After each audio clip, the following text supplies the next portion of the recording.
అందరికీ నమస్కారం. ఈ వీడియో చూసిన వాళ్ళందరికీ చాలా ధన్యవాదాలు. అందరికీ కార్తీక పౌర్ణమి పండుగ చాలా బాగా జరుపుకున్నారని అనుకుంటున్నాను. నేను కూడా చాలా బాగా జరుపుకున్నాను. ఇంట్లో దీపం వెలిగించుకొని, తులసమ్మ దగ్గర దీపం వెలిగించుకొని నేను కూడా సాయంత్రం గుడికి వెళ్ళొస్తాను. శివాలయమో ఏదైనా నా దగ్గర మా ఇంటికి దగ్గరలో ఉన్న ఆలయాన్ని దైవ దర్శనం చేసుకొని వస్తాను. అయితే నేను ఆ గుడికి వెళ్ళినప్పుడు కొన్ని చూశానమాట. నాకు బాధ అనిపించింది. ఏంటంటే గుళ్ళో దీపాలు వెలిగిస్తాం కదా, మన చిన్నప్పుడైతే ఇవన్నీ లేవు.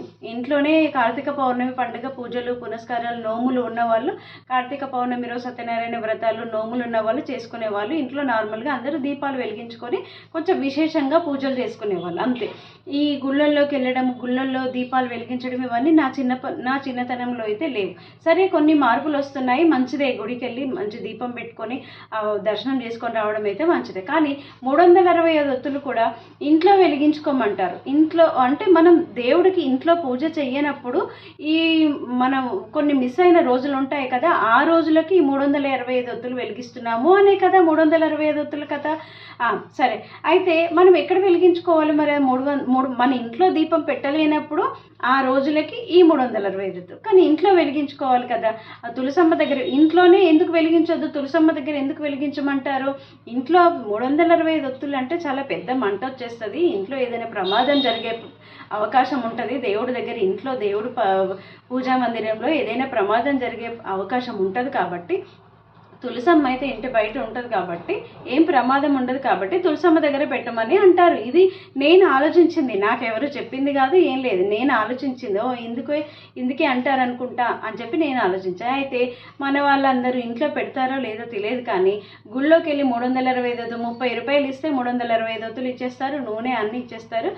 తీసుకురావాలి, గుళ్ళో పెట్టాలి. ఆ గుడి ఎంత చిన్నదా పెద్దదా, గుళ్ళో ఎట్లా ఉంది ఏంటి? కొంతమంది అయితే 1,00,000 ఒత్తులు, కొంతమంది అయితే 725 ఒత్తులు, మళ్ళీ ఇప్పుడు కొత్తగా 725 ఒత్తులు కదా, 720 ఒత్తులు కదా పెడితే అక్కడ వినాయకుడి విగ్రహం చుట్టూ 365 అంటే దేవస్థానం వాళ్ళు పలానా చోట పెట్టుకోండి అని చెప్పి ఉంటుంది కదా. అలా పెట్టకుండా గర్భగుడిలోకి వెళ్ళి ఒక 10 గుళ్ళు ఉంటాయి అనమాట. లోపల చిన్న మూర్తులు 10 మూర్తులు ఉంటాయి. ఒక్కొక్క మూర్తికి చిన్న టెంపుల్ లాగా ఉంటుంది అనమాట. అది పంతులు కూడా గర్భగుడిలోకి వెళ్ళకుండా ఇటు పక్కన అటు పక్కన మెట్లపైన 365 ఒత్తులు, మళ్ళీ దీపానికి తమలపాకులో ప్రసాదం. మీరు ఇలా పెట్టి వెళ్తారో లేదా, ఒత్తి కాలుతుందో లేదో, ఆ గుడి క్లీన్ చేసే వాళ్ళు ఆ ప్రసాదము ఒత్తులు అన్నీ తీసి ఊడ్చి పడేస్తారు. మరి ఇంట్లో అదే దీపం ఇంట్లో పెట్టుకుంటే ఆ ప్రసాదం మనం తింటాము, మనకు కూడా మనశ్శాంతిగా ఉంటుంది కదా. ఇంకోటి ఏంటంటే, ఈ ఫలానా చోట దీపం వెలిగించమని చెప్పి దేవస్థానం వాళ్ళు చెప్తారు కదా, అక్కడ ఒక వినాయకుడి విగ్రహం ఉందన్నమాట. అయితే మనం దీపం వెలిగించినప్పుడు ఆ దీపం ఏమైనా మనము దేవుడి కోసం వెలిగించిన దీపము దేవుడికి ఏమైనా ఇబ్బంది కలుగుతుందా అని మనం ఆలోచించాల్సిన అవసరం ఎంతైనా ఉంది.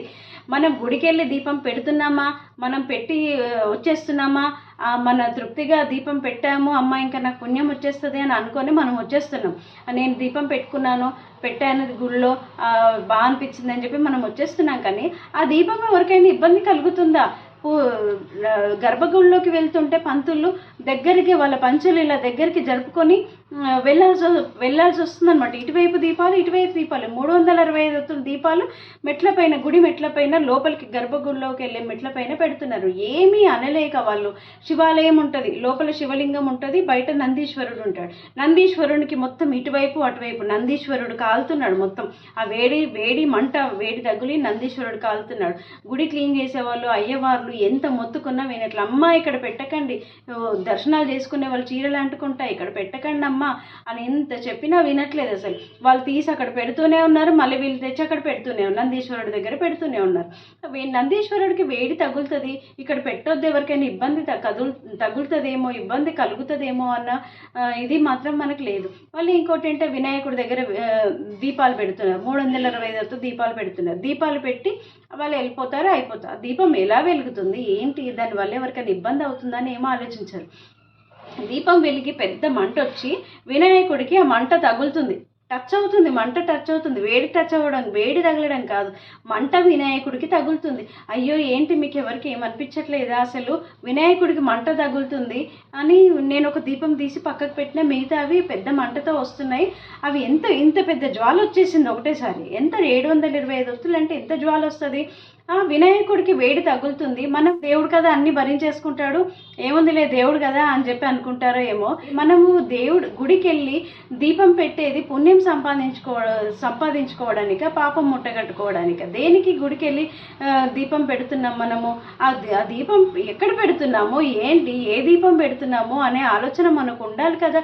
ఏమైనా అంటేనేమో ఇలా అంటారు అలా అంటారు. గుడికి వెళ్ళి చూస్తే మొత్తం గుళ్ళో అంతా పొగ. ఆ 325 ఒత్తులు మన ఇంట్లో తులసమ్మ దగ్గర వెలిగించుకొని గుడికి వెళ్ళి నార్మల్ దీపం, ఒక చిన్న దీపం పెడితే అయిపోతుంది కదా. దండం పెట్టుకొని గుడికి వెళ్ళి దండం పెట్టుకొని వస్తే అయిపోతుంది కదా. ఇవన్నీ చేసి గుళ్ళు కూడా మసిబారిపోతున్నాయి. మొత్తం నిన్న గుడి అంతా పొగ, మసి, అంతంత పెద్ద దీపాలు గుళ్ళో, గర్భగుడిలో ఆల్రెడీ పూజారి దీపం పెడతారు, అయిపోతుంది.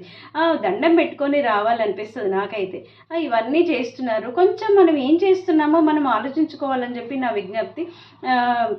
ఇది హిందూ మతం అనేది, దీపం అనేది హిందూ మతంలోనే, ఒక మతంలోనే ఉంది దీపం అనేది. ఎంతో పవిత్రమైన దీపాన్ని మనం ఎక్కడ వెలిగించాలి, ఎలా వెలిగిస్తున్నాము? ఆ దీపం ఎంతో పవిత్రమైన దీపం కాదు, ప్రమాదకరం కూడా దీపం. మనం ఎలాగ వెలిగిస్తున్నాము, ఎక్కడ వెలిగిస్తున్నాము అనేది కూడా కొంచెం చూసుకోవాలని చెప్పి నా విజ్ఞప్తి. Thank you.